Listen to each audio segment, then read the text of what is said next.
Hey guys, this is Miss Hendry. All right, I'm going to work on writing your names. I'm going to write them for you and show you how, and you can go back and watch this video and try to write it on your whiteboard, okay? And it may be hard to do at first, but I think you're going to do a great job. All right, so one of our friends' name, I'm just going to write it quickly, is Ava. All right, so this is how you would write that. We've already learned our letter A that says I.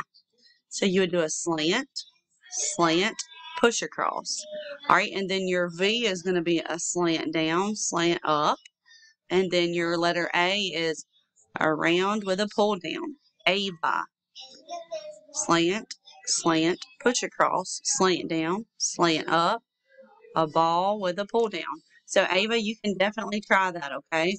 Now our other friend's name is Titus. So I'm going to write it Titus.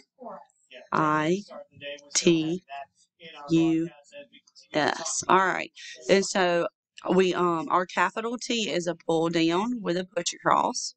The letter I is a pull down with a dot.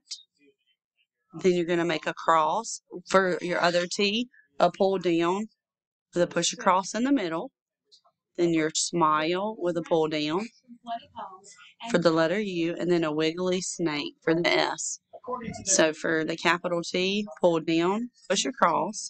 For your I, pull down with a dot. For your T, pull down with a push across. For your U, a smile with a pull down, and then a wiggly snake for an S. All right, guys, make sure you watch this over and over again and try to practice. You're not going to be perfect at it, but definitely try to practice, okay?